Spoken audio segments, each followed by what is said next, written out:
Baik, kita mulai saja. Assalamualaikum warahmatullahi wabarakatuh. Waalaikumsalam warahmatullahi wabarakatuh.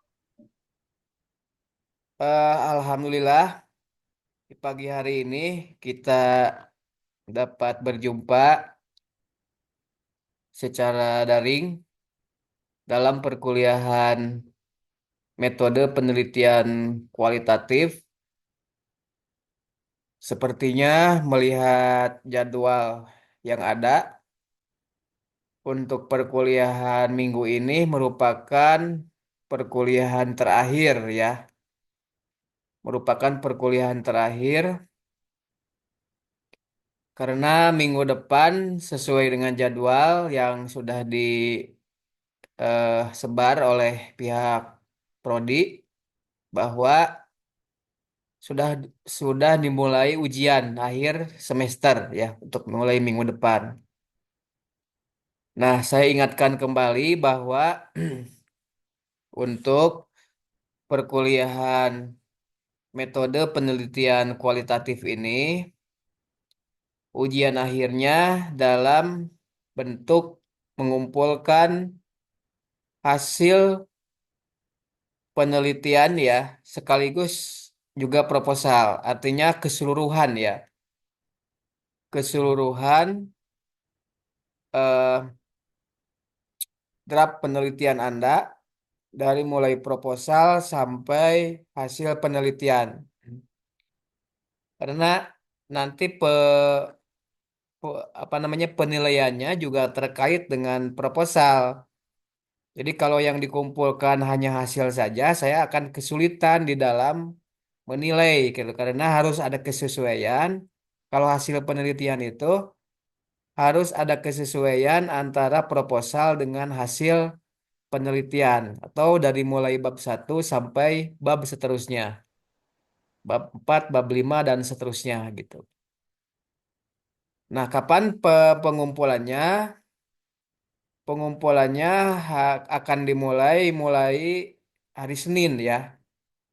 Mulai hari Senin sampai hari Jumat jam kerja pengumpulannya. Dan mengenai hal ini nanti akan diinformasikan secara detail di grup WA ya. Jadi dipantau saja grup WA-nya masing-masing mengenai detail dari ujian akhir semester. Dan tentunya penilaian akhir nanti adalah gabungan dari nilai, nilai akhir atau ujian akhir semester, UTS, absen, dan partisipasi kelas ya, empat hal itu. Jadi termasuk juga eh, apa itu namanya partisipasi kelas itu termasuk di dalamnya penugasan ya. Di dalamnya penugasan, saya sering memberikan penugasan. Jadi bukan berarti bahwa saya sudah sampaikan di awal bahwa perkuliahan ini tidak hanya dalam bentuk ceramah di kelas seperti ini gitu. Saya sudah sampaikan di pertemuan pertama ketika penyampaian rencana studi atau RPS ya, rencana pembelajaran semester, bahwa ada di dalamnya itu adalah eh, progress report yang harus disampaikan karena teman-teman ini di dalam proses pembelajaran ada di dalamnya praktek, yaitu praktek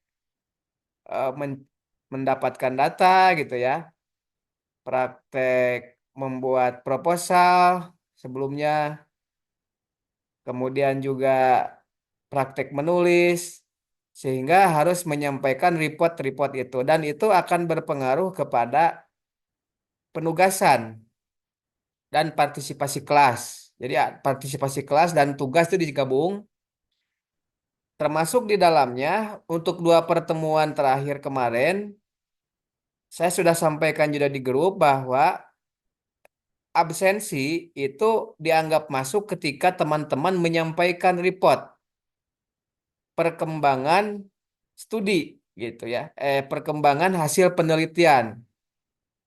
Nah, itu sengaja supaya rekan-rekan itu melakukan praktek di lapangan. Kan logikanya ketika kita melakukan penelitian tuh nggak boleh diganggu gitu ya.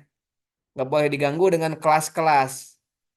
Artinya teman-teman sedang melakukan studi di lapangan. Nah, tetapi diharuskan menyampaikan progress reportnya. Dua pertemuan terakhir kemarin bagi mereka yang menyampaikan progress report itu berarti dianggap hadir ya. Terutama yang absen, terutama yang menyampaikan progress reportnya itu sesuai dengan waktu yang diminta.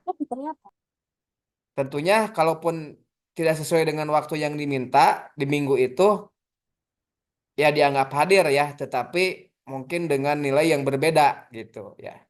Tentunya semua hal itu saya pertimbangkan di dalam penilaian supaya adil gitu ya, supaya adil termasuk juga yang masuk Zoom, kelas Zoom tepat waktu segala macam itu juga apa namanya tetap. Halo, suara saya kedengaran ya?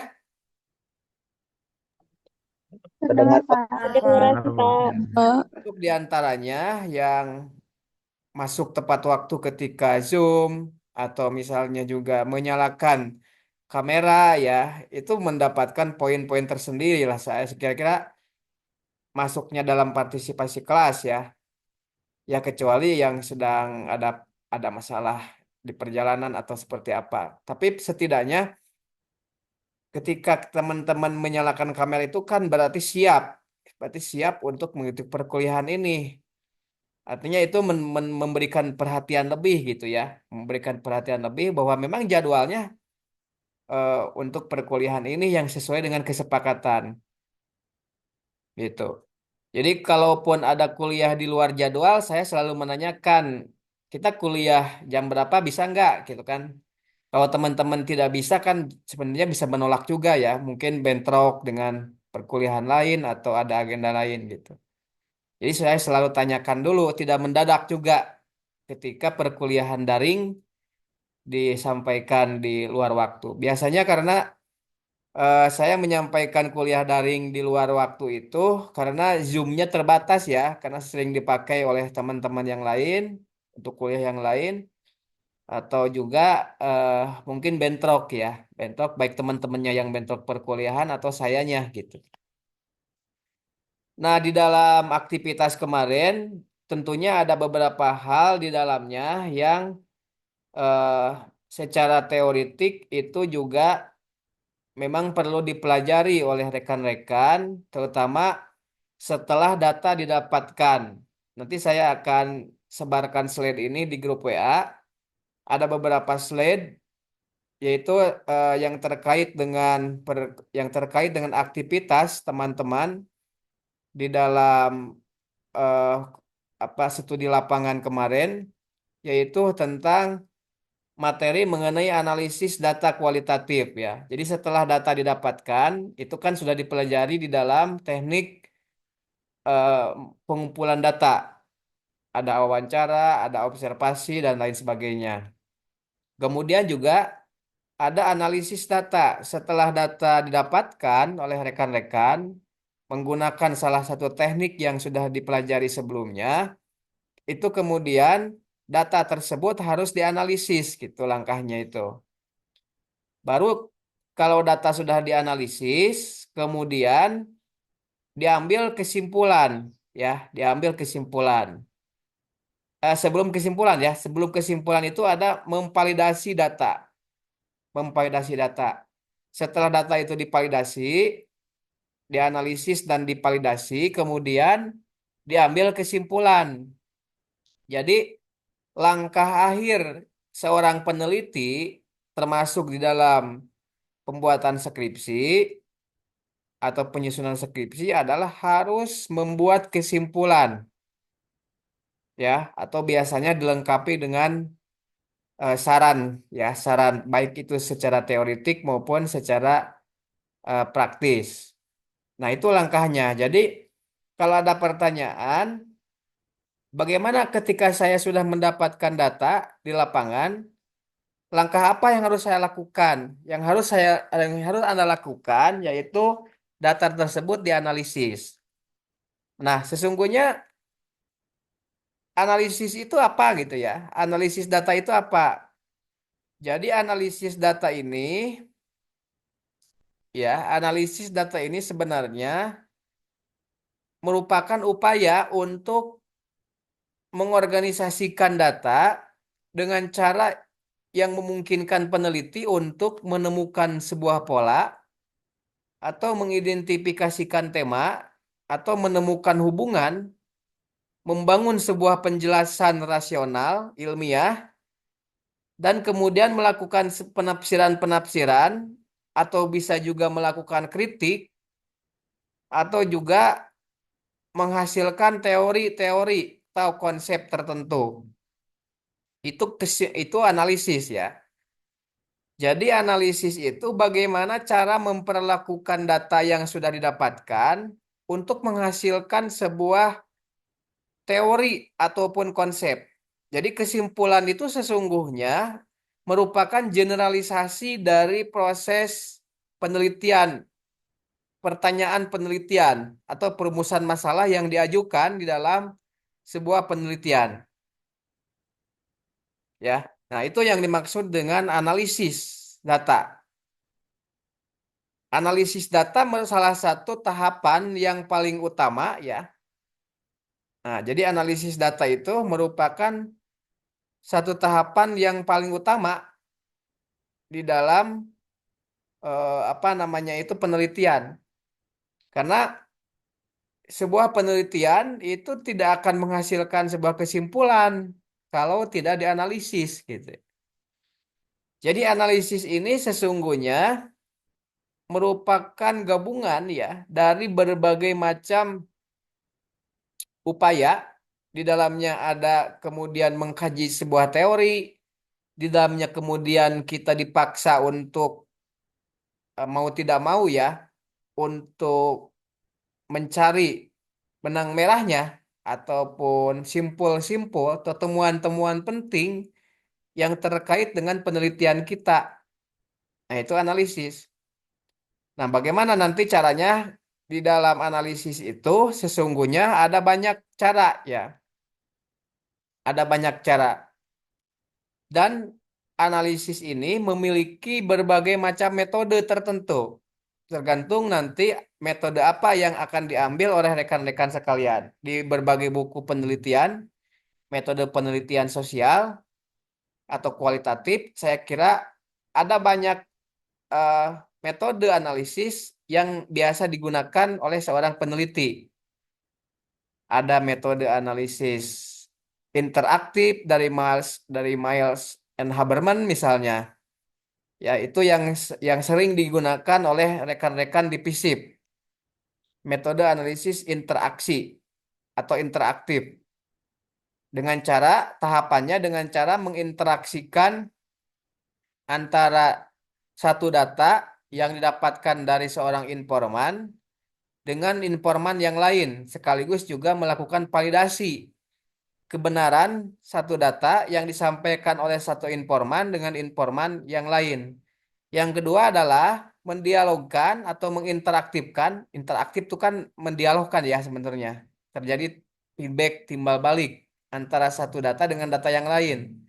Yang kedua adalah dengan menginteraksikan antara data dengan teori. Yang kedua itu caranya. Ya, menginteraksikan antara data dengan teori. Yang ketiga adalah dengan menginteraksikan temuan-temuan atau pengeneralisasi yang sudah didapatkan dengan teori yang ada.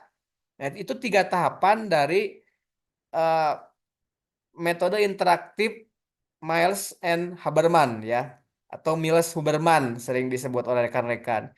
Dengan cara biasanya collecting data, mengumpulkan data, kemudian data itu apa itu namanya diverifikasi, verifikasi data ya. Artinya verifikasi data itu tidak semua data yang kita dapatkan dari hasil wawancara ataupun observasi ataupun temuan-temuan dengan teknik lainnya itu kita pakai semua.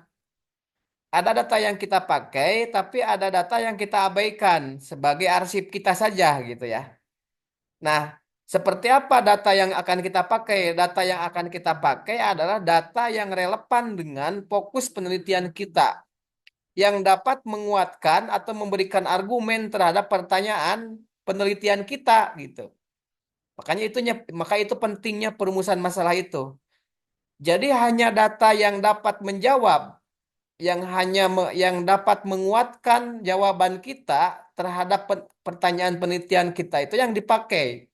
Sedangkan data lain yang tidak memberikan sumbangsih ataupun argumen terhadap penelitian kita itu dijadikan arsip, tidak dibuang ya, artinya tidak dibuang begitu saja, tetapi dijadikan arsip. Kalaupun nanti dimungkinkan, data itu dapat dijadikan sebagai data sekunder atau penguat ya, atau penguat argumen-argumen yang telah dibangun sebelumnya. Itu yang dimaksud dengan verifikasi data. Kemudian setelah itu dilakukan analisis. Setelah itu kemudian dilakukan proses display data atau data display. Data display itu adalah eh, penyampaian data ya, penyampaian data yang setelah dilakukan collecting, kemudian diverifikasi, kemudian data itu disajikan atau kita tuliskan atau kita ceritakan gitu ya, atau kita ceritakan dengan biasanya kalau dalam teknik mendapatkan data wawancara dengan cara menyampaikan hasil wawancara. Dapat dilakukan dengan kutipan langsung ataupun dengan kutipan tidak langsung. Kalau kutipan tidak langsung, biasanya kita ceritakan data itu berdasarkan dari data wawancara. Kalau kutipan langsung, biasanya kita kutip hasil-hasil wawancara tersebut. Makanya jangan aneh kalau dalam skripsi itu kadangkala ada kutipan-kutipan langsung yang dituliskan oleh seorang peneliti untuk menguatkan argumen. Misalnya seperti yang disampaikan oleh Bapak A, seperti yang disampaikan oleh Bapak B, misalnya dalam wawancara interview interview misalnya.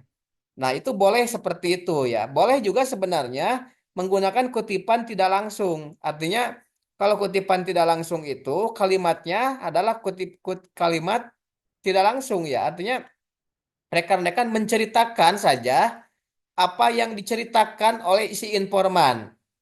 Ya, tetapi eh, yang diceritakan oleh seorang informan itu tidak boleh merubah makna gitu ya. Tidak boleh merubah warna ataupun merubah substansi dari apa yang dimaksudkan oleh seorang informan. Jadi kita tetap tidak boleh menambahkan ataupun mengurangi substansi dari informasi yang diberikan oleh seorang informan. Makanya biasanya untuk menghindari supaya tidak ada pengurangan atau menglebih-lebihkan apa yang disampaikan seorang informan, biasanya kita tekniknya menggunakan kutipan eh, langsung ya, kutipan langsung. Seperti yang disampaikan oleh Bapak A misalnya sebagai berikut. Itu kan biasanya di di spasi kemudian di spasi pakai tanda ini ya, apa namanya? Tanda koma dua di atas. Itu kemudian dimasukkan apa yang dikatakan atau cuplikan yang dikatakan oleh informan yang bersangkutan. Itu tekniknya biasanya. Itu salah satunya adalah metode analisis Miles and Haberman. Tapi juga tidak hanya itu. Teknik metode metode analisis kualitatif itu jumlahnya ada ratusan metode ya. Jumlahnya ada ratusan metode. Ada juga metode analisis hermeneutika misalnya atau analisis penafsiran. Ada juga metode analisis domain yang biasa dilakukan dalam teknik analisis etnografik bagi mereka yang menggunakan metode penelitian etnografik. Namanya analisis domain ya. Ada juga menggunakan teknik analisis taksonomik biasa yang digunakan dalam metode penelitian etnografik juga. Atau juga menggunakan analisis konten ya, analisis konten atau konten analisis ya bagi mereka yang menggunakan metode teks ataupun wacana-wacana tertentu atau analisis eh, Hermeneutika tadi sudah ya, hermeneutika misalnya untuk melihat satu pemikiran politik tertentu. Nah, dan lain sebagainya, saya kira ada banyak ya, termasuk juga analisis deskriptif, eksplanatif, dan sebagainya. Itu teknik-teknik analisis yang dapat digunakan dan silakan teman-teman bisa dibaca di bukunya Gary Stoker misalnya metode apa namanya political methodology ataupun di buku-buku yang lain ya metode penelitian kualitatif Sugiono misalnya atau di buku-buku yang lain saya kira sudah ada berbagai macam teknik analisis. Nanti kalau perlu didiskusikan kita diskusikan lagi ya teknik-teknik itu. Atau analisis konten misalnya seperti eh, sering juga digunakan di rekan-rekan politik ya analisis. Nah juga ada misalnya apa ya ini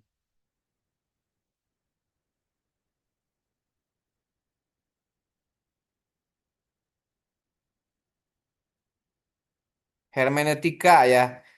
Hermeneutika itu biasanya metode memahami teks ya yang kemudian eh, biasanya dilakukan untuk dalam hal ini analisis misalnya mengenai visualisasi tertentu, visualisasi penafsiran eh, misalnya analisis film gitu ya, analisis film atau analisis teks. Nah, metode hermeneutika atau nama lain adalah metode menafsir teks atau visualisasi dengan menggunakan parameter konsep yang sebelumnya telah disusun oleh peneliti. Ya. Nah, hermeneutika ini sering juga digunakan ya, sering juga digunakan oleh rekan-rekan yang mempelajari ilmu sosial atau termasuk juga politik ya. Karena banyak juga dari rekan-rekan yang menganalisis tulisan atau teks-teks tertentu atau juga film. Bahkan kemarin ada yang membuat apa penelitian mengenai film ya. The True Cost misalnya. Ada film itu bahkan sudah sampai kepada ujian akhir, ujian seminar hasil ya, ujian seminar hasil. Nah, itu seperti itu. Nanti saya sampaikanlah ini yang kemudian eh, slide tentang metode hermeneutika, kemudian metode apa itu namanya interaktif dan metode-metode lainnya, termasuk juga metode eh, apa namanya itu eh, metode penelitian yang sering digunakan dalam etnografi ya, dalam etnografi. Nah, yang kedua, setelah teman-teman ke lapangan, yang harus dilakukan itu setelah kemudian dilakukan analisis dengan menggunakan metode analisis tertentu, teman-teman harus melakukan validitas data gitu ya. Itu mau tidak mau harus dilakukan validitas data. Jadi validitas data itu ya, ini keluarkan dulu ya. Validitas data itu sebenarnya bagaimana cara kita untuk memvalidasi bahwa data yang kita dapatkan itu layak untuk dipaparkan ataupun untuk disajikan. Jadi bukan data hoak gitulah bahasanya tuh. Bukan data yang tidak kebenarannya itu tidak di ini apa? Tidak dapat dipertanggungjawabkan. Jadi kita harus bisa memastikan bahwa data yang kita dapatkan karena ini penelitian ilmiah ya. Data yang kita dapatkan itu adalah data yang memang benar-benar sudah teruji kebenarannya gitulah ya. Sudah teruji kebenarannya. Nah, bagaimana cara bahwa kita memastikan bahwa data yang kita dapatkan itu sudah teruji kebenarannya, yaitu dengan serangkaian teknik tertentu yang biasa digunakan dalam penelitian kualitatif. Ada beberapa teknik seperti misalnya teknik eh, apa triangulasi ya, teknik triangulasi yang sering digunakan. Sebenarnya ada banyak, ada juga teknik-teknik yang lain, misalnya seperti teknik pengamatan berulang misalnya. Kalau menggunakan metode observasi ya. Kemudian juga dengan metode sampel pilihan. Metode sampel pilihan itu biasanya kita mengecek kembali kepada informan sampel yang kita ambil, diambil uji petik gitu. Salah satu informan, kemudian kita wawancara balik dan kita tanyakan data yang sudah disampaikan oleh informan-informan lain, apakah data tersebut benar adanya gitu. Nanti akan dijawab oleh informan tersebut bahwa data tersebut cocok gitu. Jadi dengan membandingkan informasi-informasi yang diberikan oleh seseorang, ketika kita meragukan informasi, biasanya kan ketika kita mendapatkan data itu, ada informasi yang sudah paten gitu ya. Ada informasi yang sudah paten itu biasanya informasi paten itu diberikan oleh semua orang. Artinya semua orang yang kita tanyai, misalnya dari 7 orang atau 8 orang. Dari 8 orang yang kita tanyai itu informasi yang diberikan ketika kita memberikan pertanyaan yang sama itu jawabannya sama. Ya kurang lebih sama gitu ya. Walaupun dengan penyampaian yang berbeda-beda, tapi jawabannya sama gitu. Misalnya kalau kita menanyakan mengenai apakah dana desa di desa A ini dipakai sesuai dengan anggaran atau ada penyalahgunaan misalnya. Nah, dari 7 orang yang kita wawancarai, misalnya 6 orang menyampaikan bahwa ada penyalahgunaan, misalnya. Nah, berarti kemungkinan besar bahwa informasi dari 6 orang itulah yang kemungkinan benar.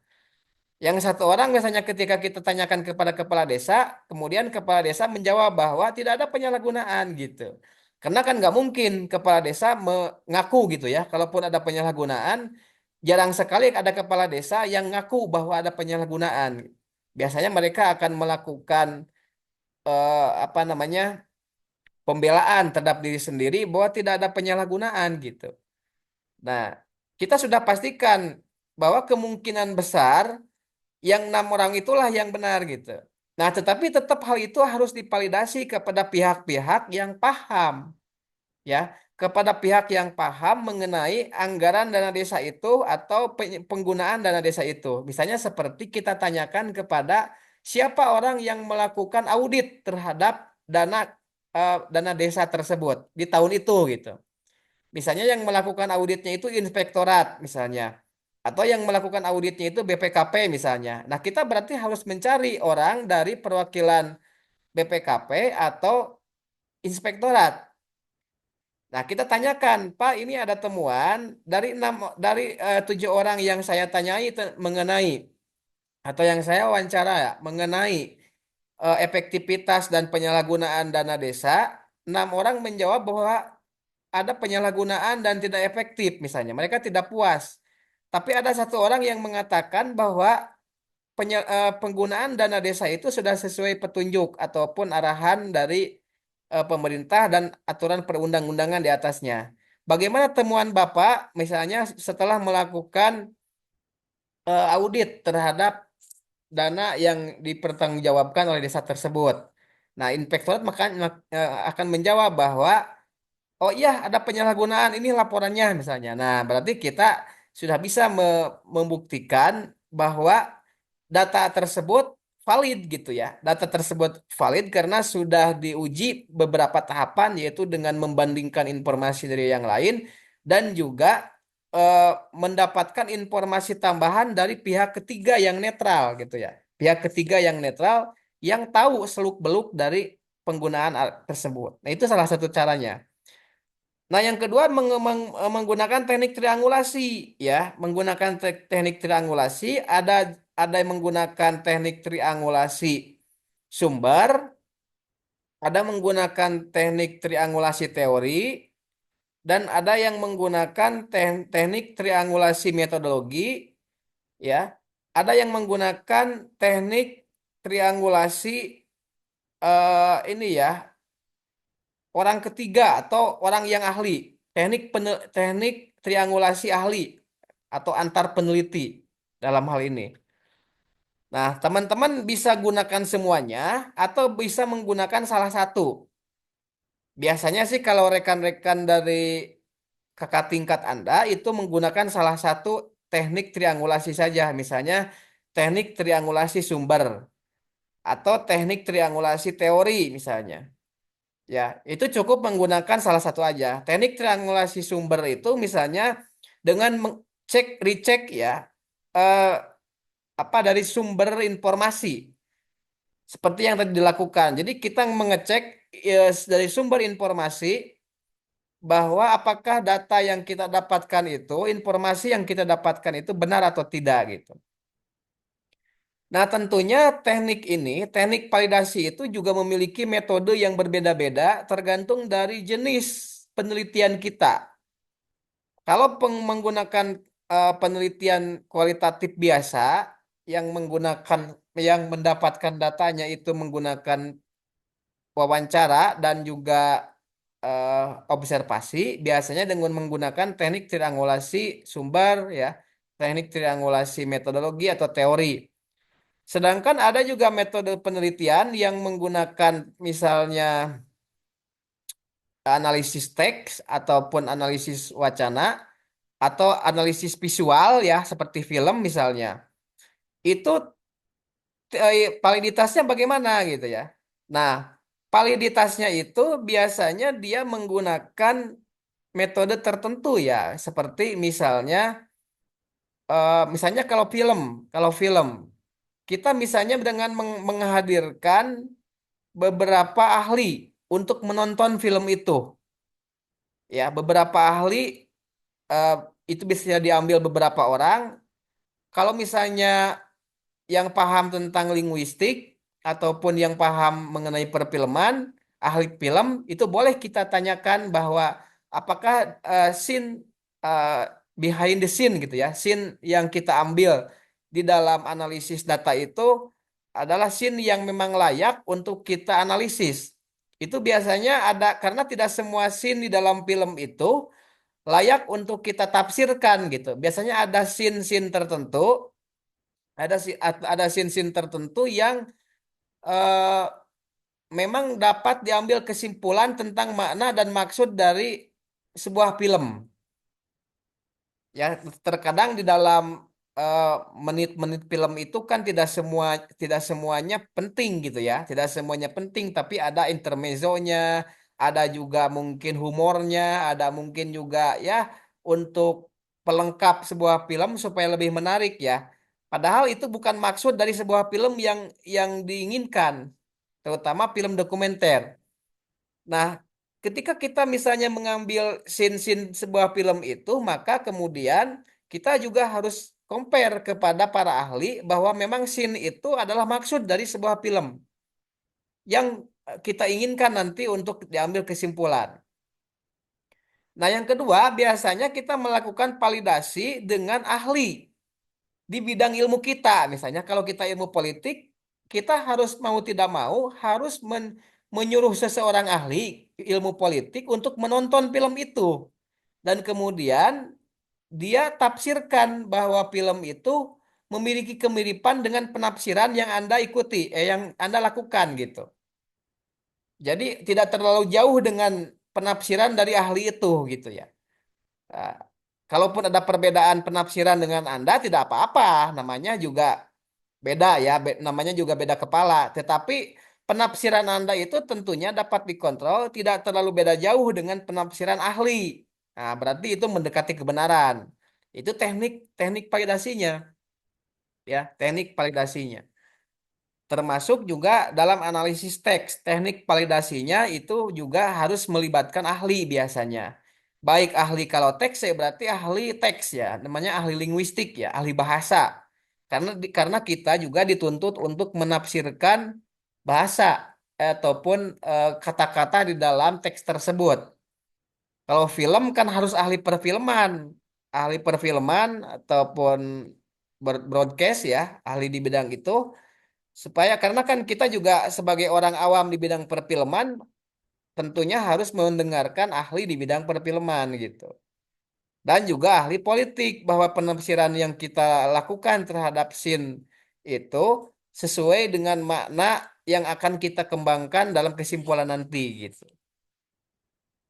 Nah, itu teknik teknik validasi ya, yang tentunya tidak boleh Anda lewatkan karena pasti di dalam penelitian itu, pertanggungjawaban penelitian di sidang-sidang ilmiah, yang namanya validasi data itu pasti akan ditanyakan. Itu sesuatu yang pasti karena mengapa? Karena kita akan membuat kesimpulan kalau data tersebut tidak bisa kita pertanggungjawabkan, maka kesimpulan tersebut akan gugur atau batal ya secara ilmiah, secara teoritik juga tidak bisa dipertanggungjawabkan karena datanya mungkin data yang tidak dapat dipertanggungjawabkan secara ilmiah. Nah, salah satu cara bahwa data tersebut dapat dipertanggungjawabkan secara ilmiah itu adalah menggunakan teknik validitas data.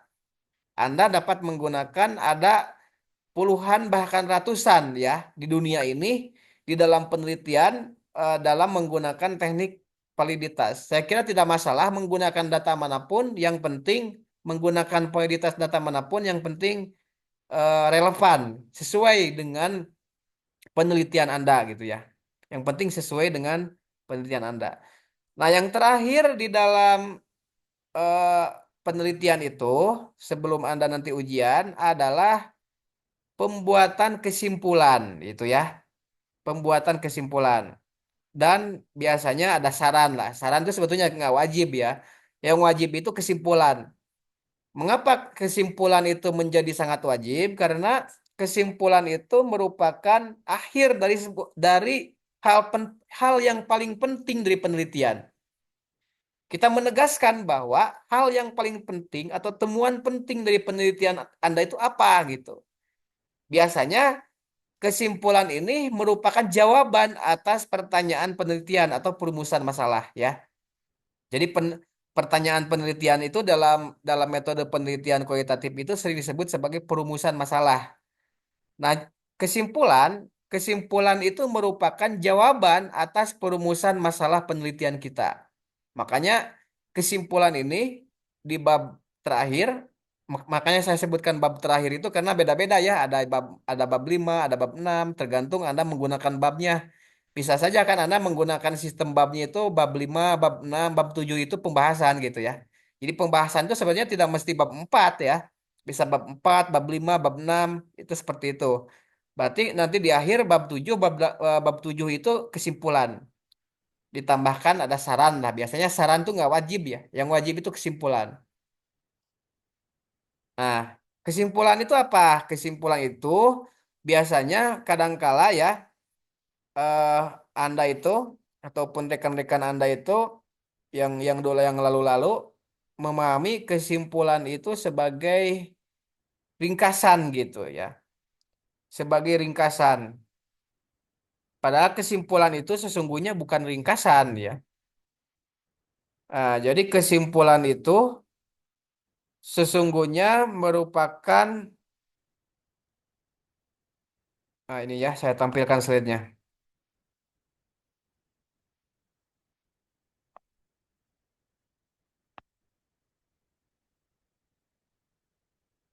Nah, jadi secara sederhana, kesimpulan dalam penelitian itu memuat temuan inti yang dapat dijeneralisir dari keseluruhan datum yang dimunculkan dalam analisis penelitian yang sifatnya menjawab pertanyaan penelitian secara utuh. Oleh sebab itu, ya, kesimpulan itu bukan merupakan ringkasan, ya, bukan merupakan ringkasan atau kritisme atau review atau memaparkan kembali dan lain sebagainya. Jadi bukan itu ya. Nah, ciri khas tulisan kesimpulan itu dia wajib singkat dan non analitik. Jadi kesimpulan itu biasanya tulisannya itu singkat, mungkin dibuat dalam 2 sampai 3 halaman atau 4 halaman ya maksimal, dan non analitik. Jadi kesimpulan itu tidak boleh analitik. Kan analitiknya sudah dianalisis masalah tadi di bab 4. Anda melakukan banyak analisis. Jadi di kesimpulan itu tidak lagi sifatnya analitik gitu. Jadi tidak analitik kesimpulan itu. Tapi dalam bentuk kalimat-kalimat yang lugas dan jelas gitu ya. Kalimat yang lugas, jelas, tegas gitu. Kepastian memiliki unsur kepastian.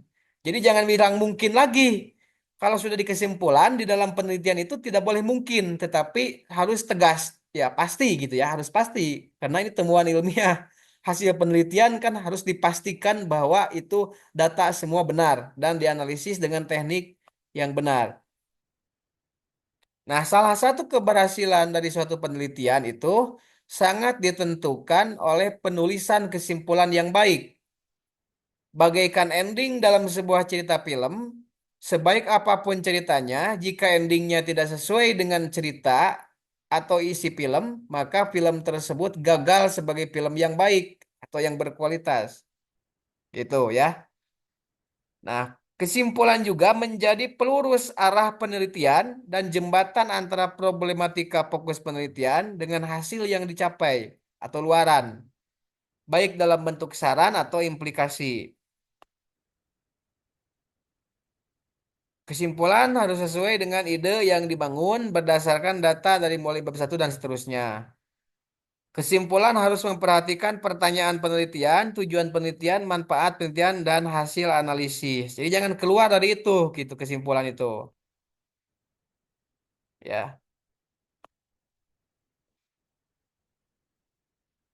Nah, terakhir ini, kesimpulan dalam skripsi itu harus memuat simpulan akademik yang sifatnya menguji teori. Ini yang paling penting ya. Ini poin yang paling penting dari skripsi. Biasanya kalau poin ini tidak ada, pasti Anda akan ditanyakan di dalam ujian skripsi itu. Jadi, simpulan akademik yang sifatnya menguji teori tertentu boleh menguatkan, boleh juga kontra atas teori tersebut berdasarkan temuan data. Di S2 namanya tesis, biasanya menguji teori, ya. Namun argumentasi lebih diutamakan. Kekuatan sebuah tesis tergantung argumentasi peneliti. Di S3 itu namanya biasanya teori baru ya, untuk menemukan teori baru. Jadi satu hal yang sangat penting yang harus diperhatikan oleh Anda itu, dan juga besok menjadi salah satu parameter penilaian saya di dalam ujian akhir semester, di dalam kesimpulan, walaupun tidak banyak, tetap di dalamnya itu harus memuat mengenai apakah Anda itu setuju dengan teori yang dipakai atau setuju tapi dengan adanya perbaikan atau ada penyempurnaan atau tidak setuju, ya. Jadi saya ulangi lagi ya, di dalam kesimpulan itu Anda harus menguraikan berdasarkan temuan data di lapangan bahwa Anda menyepakati teori tertentu yang ditulis di tinjauan pustaka, atau Anda berbeda pendapat dengan teori tersebut dengan temuan data yang berbeda tentunya dengan teori itu. Atau yang ketiga adalah Anda menyepakati teori itu tetapi dengan adanya perubahan ataupun adanya penyempurnaan berdasarkan juga temuan data yang didapatkan. Jadi itu ya, itu. Nah, yang kedua, kesimpulan itu eh, memiliki manfaat secara teoritik. Kan ada disebutkan di dalam deskripsi itu, manfaat teoritik dari skripsi ini apa? Nah, manfaat teoritik itu adalah kesimpulan Anda yang terkait dengan setuju atau tidak setuju atau setuju dengan perbaikan terhadap data yang didapatkan. Itu sumbangsihnya dalam ilmu politik. Jadi nanti di kemudian hari akan disampaikan oleh peneliti-peneliti lainnya bahwa pernah ada penelitian yang menguatkan teori ini di tahun ini. Yang menguatkan teorinya Huntington yang dilakukan 1968, yang kemudian dikuatkan oleh Anda di tahun 2024 misalnya. Atau mengkoreksi teorinya Huntington yang dilakukan 1968 yang kemudian dikoreksi oleh Anda di tahun 2024, ternyata teorinya Huntington itu tidak selamanya benar, tetapi ada benarnya, tetapi ada kelemahannya misalnya. Itu berarti perlu ada perbaikan ya. Itu sumbangsihnya. Jadi setiap penelitian di dalam studi ilmiah, ilmu sosial dan ilmu eksakta itu harus memiliki sumbangsih sekecil apapun gitu ya. harus memiliki sumbangsi dan kebaruan yang berpengaruh terhadap perkembangan studi di bidang ilmu itu, termasuk dalam konteks ini adalah ilmu politik, termasuk di bidang ilmu ilmu matematika juga, misalnya dengan temuan rumus-rumus baru, cara menghitung cepat tertentu kan itu. Penelitian-penelitian di bidang matematika kan itu sebenarnya yang sekarang sedang dilakukan oleh rekan-rekan itu. Bagaimana melahirkan rumus-rumus baru, bagaimana cara menghitung cepat, bagaimana cara menghitung yang asalnya rumit menjadi sederhana, dibuatlah rumus-rumus. Nah, itu temuannya. Nah, kalau ada rumus-rumus itu adalah dalam bentuk sosial itu kan, misalnya ada temuan baru di desa mana, ada temuan baru di kecamatan mana, ada temuan baru di eh, kota mana, di kabupaten mana, berdasarkan teori yang sebelumnya sudah ada gitu. Berarti kalau ada temuan baru harus ada dilakukan koreksi terhadap teori tersebut. Atau setidaknya kalau ternyata temuan itu linier dengan teori itu, ya sudah, Anda tinggal menguatkan aja bahwa teori yang disampaikan oleh misalnya David Istan mengenai sistem politik sudah sesuai dengan apa yang terjadi di lapangan, terjadi di kabupaten mana di tahun ini gitu. Artinya masih masih relevan, berarti teori itu masih perlu dilanjutkan. Nah, itu rekan-rekan sekalian, penyampaian saya. Jadi nanti untuk materi-materi ini ada beberapa materi, termasuk juga materi mengenai analisis data. Ini juga ada beberapa materi. Saya banyak sebenarnya, cuma nanti beberapa saja yang akan disampaikan yang sering digunakan, termasuk teknik validitas. Ini sudah saya sampaikan dan kesimpulan gitu ya. Jadi kesimpulan itu seperti itu.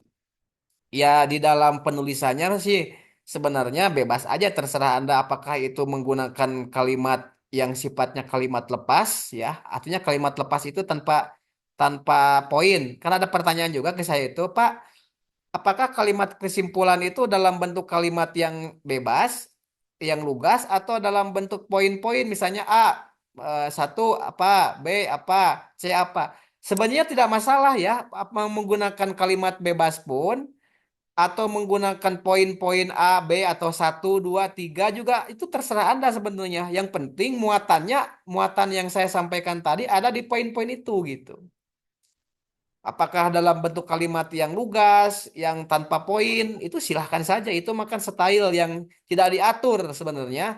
Tidak diatur secara secara detail hal seperti itu, karena itu style dari masing-masing peneliti berbeda-beda gitu ya. Yang penting intinya muatannya itu harus seperti yang saya sampaikan tadi gitu. Itu yang selalu akan dipertanyakan dalam sidang-sidang ilmiah manapun ya. Nah, yang terkait dengan nanti pertanggungjawaban Anda dalam dalam penelitian. Jadi sebuah penelitian itu akan sah dianggap sebagai penelitian ilmiah kalau sudah diuji ya. Jadi tidak mungkin penelitian ilmiah itu tidak ada ujian gitu, tidak diuji. Makanya nanti harus Anda kalau kalau skripsi Anda ingin dipandang sebagai skripsi yang ilmiah, itu harus diuji skripsi itu di dalam sidang ilmiah, yaitu sidang skripsi atau sidang komprehensif atau seminar hasil gitu ya. Harus diuji manapun, penelitian manapun juga. Anda kuliah S2 juga harus diuji dalam sidang tesis, Anda kuliah S3 juga harus diuji di dalam sidang disertasi. Jadi kalau sebaik apapun penelitian kita, kalau belum diuji dalam sidang-sidang tersebut, itu tidak termasuk dalam penelitian ilmiah gitu ya. Ya hanya tulisan biasa mungkin seperti itu. Jadi kalau sudah diuji, itu sudah ada pengakuan secara formal akademis yang diakui di dalam akademik kita di dunia ini ya, tidak termasuk di Indonesia juga, di seluruh dunia harus diuji dalam sidang ilmiah. Nah, apa yang diuji dalam sidang ilmiah yaitu yang terkait dengan substansi-substansi penelitian kita dan metode yang dipakai dalam penelitian kita. Termasuk di dalamnya itu adalah kesimpulan-kesimpulan, temuan-temuan, inovasi-inovasi terbaru di dalam penelitian kita itu. Itu saya kira ya bagi rekan-rekan. Silakan kalau ada yang bertanya dulu, saya berikan kesempatan. Cukup jelas ya? Ya, Kak. Baik ya, kalau cukup jelas, saya ulangi lagi untuk UAS kita akan dilakukan mulai minggu depan. Jadi waktunya seminggu ya. Bukan seminggu, maksudnya seminggu jam kerja gitu ya. Berarti dari Senin sampai Selasa. Pengumpulannya akan dimulai dari hari Senin sampai hari Jumat ya. Sampai hari Jumat. Jadi teman-teman silakan kalau mengumpulkan di hari Senin sampai Jumat berarti itu tepat waktu gitu ya, tepat waktu. Tapi kalau mengumpulkannya di luar hari Jumat berarti itu termasuknya tidak tepat waktu. Tentunya ada pengurangan nilai nantinya. Ya, ada pengurangan nilai itu bisa dilihat kan dari apa waktu pengumpulannya. Kemungkinan nanti supaya lebih enak langsung masuk ke email saya, email Unsil. Kemungkinan besar nanti akan dikumpulkan melalui email pribadi saya, email resmi saya subhanagung@unsil.ac.id supaya juga bisa mendeteksi kapan Anda mengumpulkannya. Karena biasanya ada report waktunya ya, ada report waktu pengumpulannya. Nah, secara detail nanti sebenarnya akan disampaikan maksimal hari Minggu ya. Maksimal hari Minggu di grup PA dipantau saja mengenai soalnya, mengenai soal detailnya, ketentuan-ketentuannya dan juga pengumpulannya melalui melalui link mana. Jadi pengumpulannya tidak dalam bentuk hard copy ya. Karena Anda harus memprint kan banyak banget itu. Ada berapa puluh mungkin ratusan halaman ya. Kalau yang rajin mah ratusan halaman gitu. Tapi belum tentu juga yang ratusan halaman itu benar gitu kan. Bisa saja segala ditulis di dalamnya atau diulang-ulang kan bisa juga. Nanti saya baca kan saya baca juga gitu ya. Apakah yang yang tebal itu juga bagus kan belum tentu. Mungkin yang cuma 80 halaman atau 70 halaman tapi bagus mungkin saja. Nanti ada tim juga asisten saya yang membaca secara detail ya, yang sudah saya tugasi membaca karya ilmiah Anda sesuai dengan tugas yang dikedepankan. Tentunya ada poin tersendiri bagi teman-teman yang rajin setiap diminta progress report itu menyampaikan karena datanya ada di email saya juga ya. Data progress report itu masuk ke email saya. Tetap itu sudah apa namanya memberikan poin tersendiri gitu ya. Khususnya penugasan. Karena ada juga di antara rekan-rekan Anda yang tidak mengumpulkan progres itu. Nah, sehingga saya tidak bisa menilai dari waktu ke waktu perkembangannya.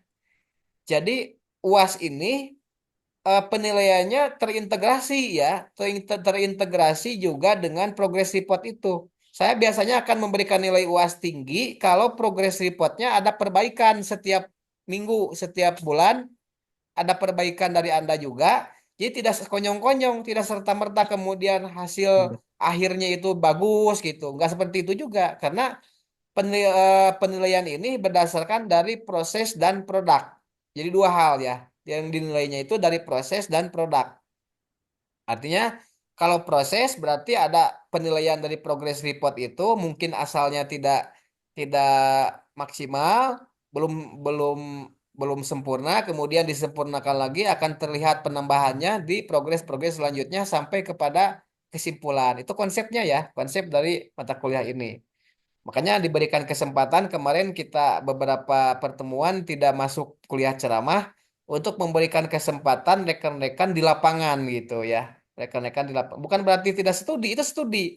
Kalau di skripsi pun kan nanti Anda ada beberapa bulan untuk ke lapangan. Itu bukan berarti tidak studi kan. Artinya Anda studi tapi di lapangan itu studinya itu. Itu saja ya yang dapat saya sampaikan. Kalau tidak ada pertanyaan, tapi kalau ada pertanyaan silakan saya masih berikan kesempatan lah. 30 detik bagi bagi ada yang bertanya ya.